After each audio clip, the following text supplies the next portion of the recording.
Problema nyo. Malaki problema nyo sa mga nagtaas na may pangarap. Malaki problema nyo. Bakit? May pangarap ka, wala ka negosyo, ang laki ng problema mo. Sorry, binigyan kita ng malaking problema. Bakit? Paano mo tutuparin ang pangarap mo? Wala ka naman negosyo.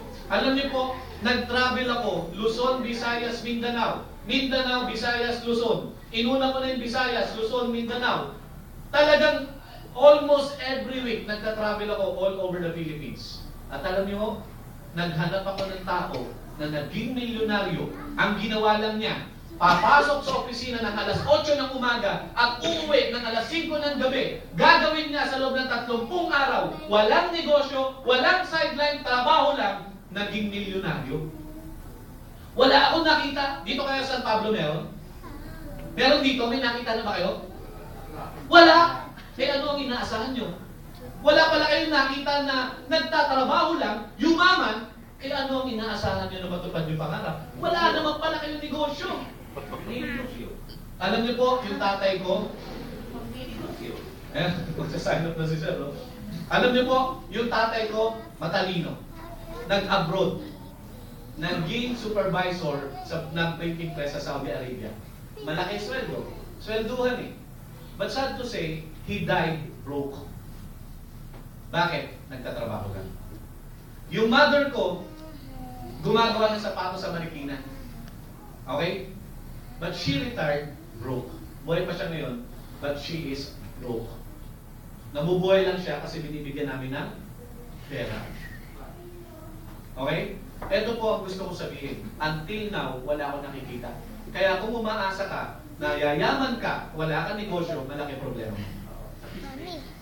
Okay? Malaki problema mo. Anong paraan para natin masolusyonan itong problema natin?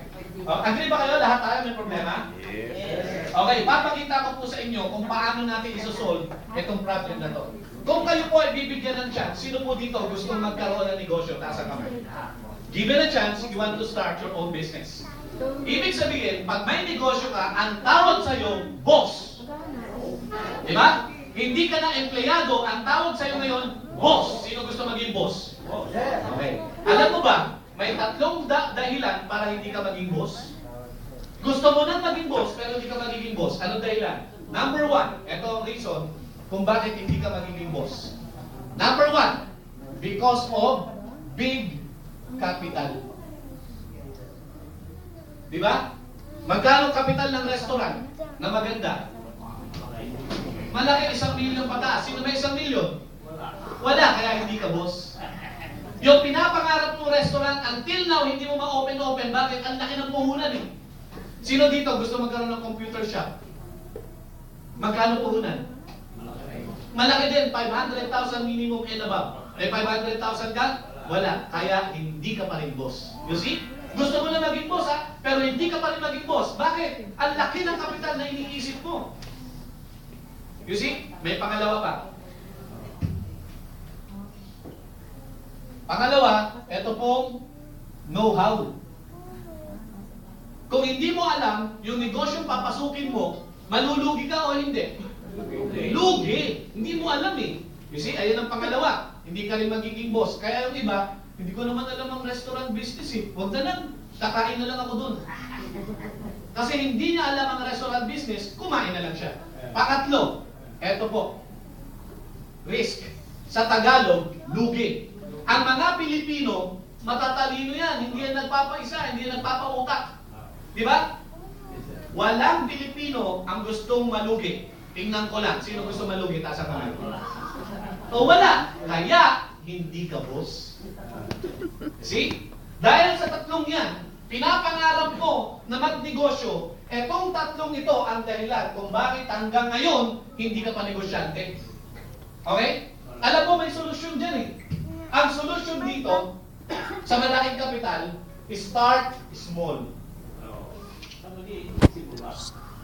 Eh, kakahintay mo ng malalaking kapital, hindi ka maging negosyo, why don't you start small? Oh.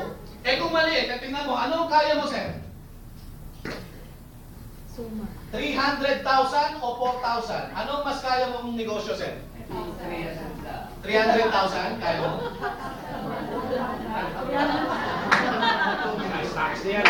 Stockies, kukunin kita sa stockies yan. Anong kaya mo negosyo umpisa? 300,000 o 4,000? Siyempre 4,000 kaya ko karamihan. Di ba? Huwag ka na maghintay ng malalaking pera bago ka mag-umpisa ng negosyo. I'll show you a business na etong kapital mo lang mababa at lahat ng pangarap mo matutupad mo. Alam niyo po, I started with this amount. Alam niyo po nangyari? Nakatatlong kotse na ako. Negosyo hindi. Dahil po dyan, I'm making 6 figures. Negosyo hindi. Dahil po dyan, maganda ang school ng anak ko. Dahil po dyan, meron akong ipon. Negosyo hindi. Negosyo. So hindi lang malaki ang pinag-uusapang kapital. Alam niyo po, pagdating sa business, hindi problema ang cash flow. Alam niyo po, ang kailangan natin when you want to start a business, creativity. Wala kang 4,000, saan mo kukunin? Sa bulsa na katabi mo. Ng asawa mo. Okay? Hingan mo yung asawa mo para makapag-umpisa ka ng negosyo. I tell you, pag yumaman ka ma'am, hindi ka sisisihin ng asawa mo. Sir, pag ikaw hindi yumaman, sisisihin ka ng asawa mo. Di ba? Kaya mas maganda nang gumawa ka ng paraan para yumaman ka. Dahil pag hindi ka